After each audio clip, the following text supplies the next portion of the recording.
Ya, siap.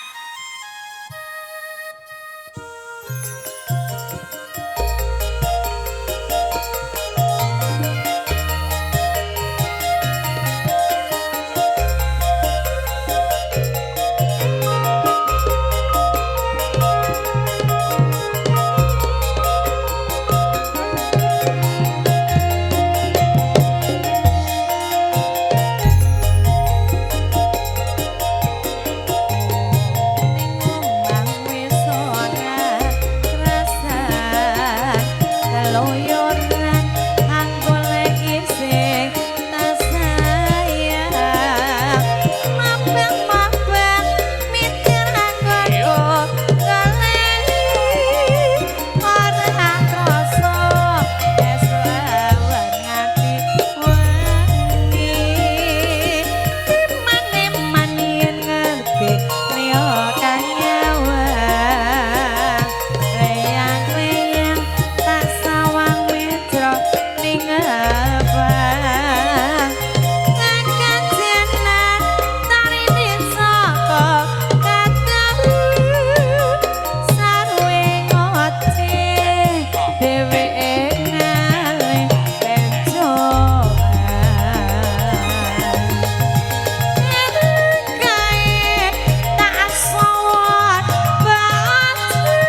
dangkuni Kang Bawor.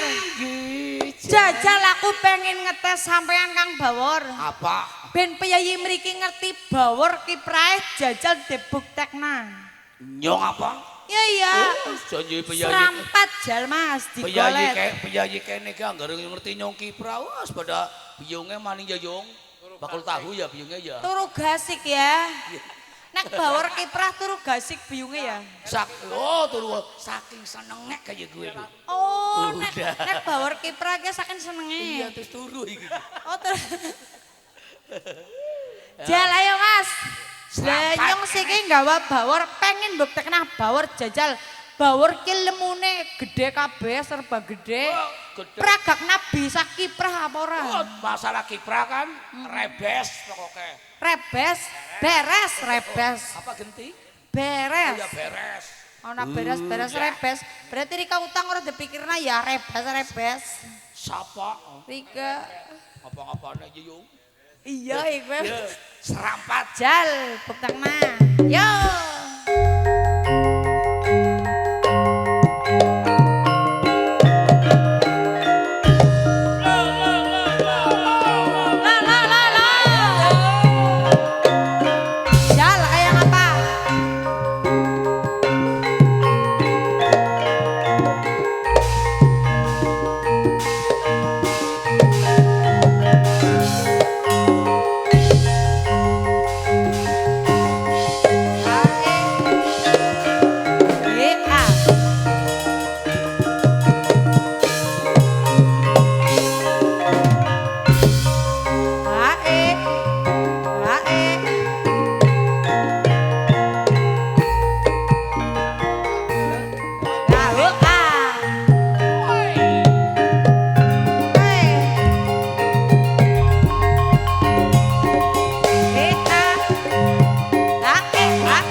jauh tinggi Kang Pawon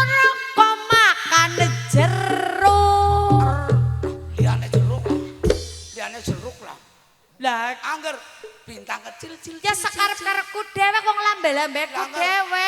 Tinggi. Nek jeruk Lah ya liyane lah. Liyane jeruk lah. Angel lah. lah ya ora. Ya ora angel, ya tujer kuwe. Tujer. Iya. Tujer tuh langgar kuwe. Langgar jeruk pentil jajal. Ayo. Jeruk pentil-til. Salah ya gue. Oh, iya, Jenengane sarung. Oh, sarung. Langgar jeruk pentil. Kecut. Oh, iya. Mergane ada pentil. Oh, nah, jeruk. Anu masih kecut. Ya. Nggih, monggo Kang Bawur gantosan kali kancane kata kancane matur suwun. Digili